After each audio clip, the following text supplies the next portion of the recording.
आज का हमारा topic find inverse of matrix. जी हाँ, और मैट्रिक्स भी कैसी है? मैट्रिक्स हमारे पास कोई ऐसे वैसी मैट्रिक्स नहीं है कि हमारे पास सिंपल से निकल जाए डायरेक्ट। ठीक है जी, हमारे पास जो मैट्रिक्स है वो मैट्रिक्स का जो इन्वर्स निकालना है वो इन्वर्स निकालना है इस मैट्रिक्स के अंदर GL2Z7।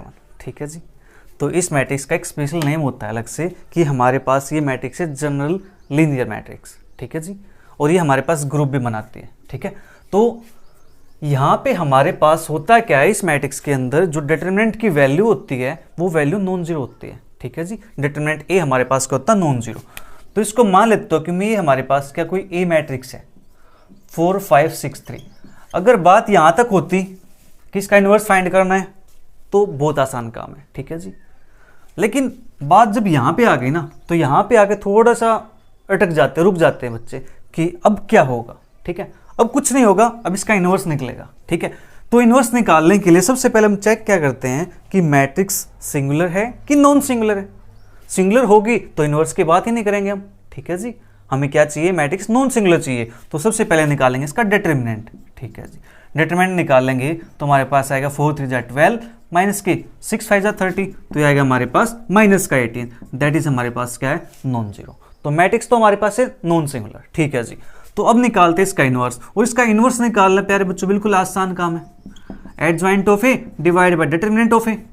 तो एडजॉइंट ए हमारे पास इसका निकालेंगे तो क्या होता है कि डायगोनल एलिमेंट को तो चेंज कर दो रिवर्स। ठीक है, तो 3 और 4 कर दो। ठीक है, और जो ऑफ डायगोनल बचे हमारे पास non diagonal element of diagonal वाले, इस पे क्या लगा दो, माइनस साइन लगा दो। ठीक है, ये काम हो गया हमारे पास। ओके, और ये हमारे पास क्या है 1/-18। ठीक है, ये तो हमारे पास निकल गया इन्वर्स।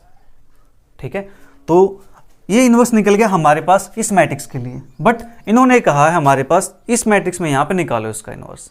ठीक है जी, ये निकालते हैं। तो चलिए इसको समझते पहले।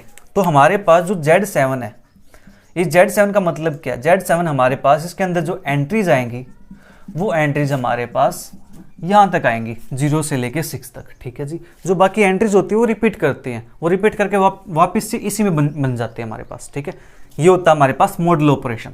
ठीक है, एडिशन मॉडल, राइट। तो यहाँ पे हमारे पास एडिशन मॉडल और मल्टीप्लिकेशन मॉडल, इस चीज़ की बात करेंगे यहाँ पे हम। ठीक है जी, ओके।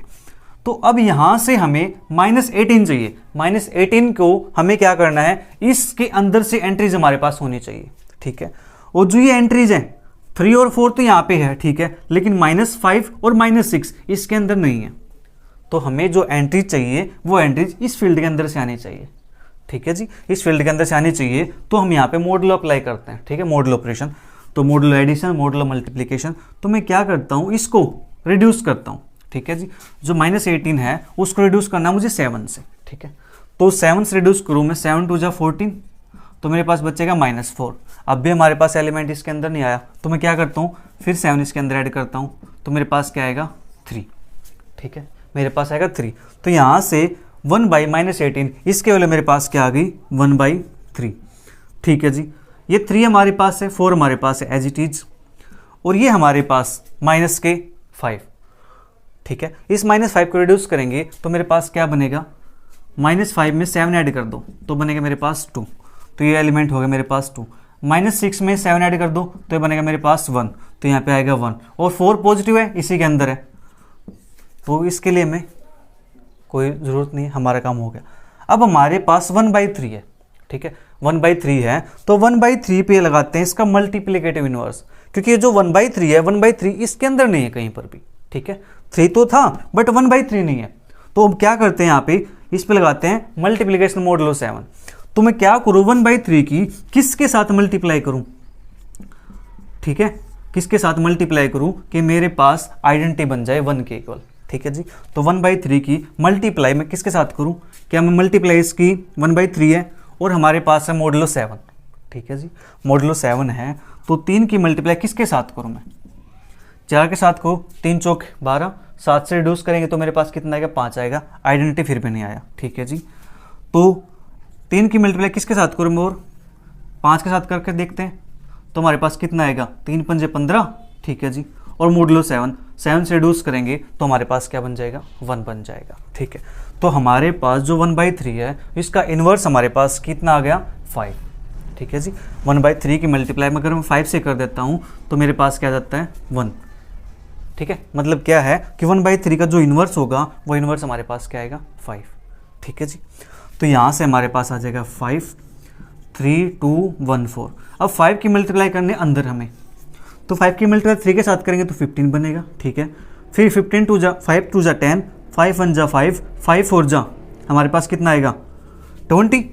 ये एलिमेंट तो हमारे पास इसके अंदर से नहीं आ रहे, तो हम क्या करेंगे, इसको ऐसे मल्टीप्लाई ना करके हम मल्टीप्लाई इसको करेंगे किसके साथ, मल्टीप्लीकेशन मॉडुलो 7 के साथ। ठीक है जी, अब करो 5 3 जा 14, 15, 15 को 7 से रिड्यूस करेंगे तो हमारे पास कितना आएगा 1। 5 2 जा 10, 10 को जब 7 से रिड्यूस करेंगे तो हमारे पास कितना आएगा 3। 5 1 जा 5, ये एंट्री हमारे पास है, 7 से छोटी है डायरेक्ट लिख देंगे। 5 4 जा 20, 20 को जब 7 से रिड्यूस करेंगे तो हमारे पास क्या आएगा जी 6। तो हमारे पास इस मैट्रिक्स का इन्वर्स इसके अंदर हमारे पास 1 3 5 6 ये आता है। ठीक है जी।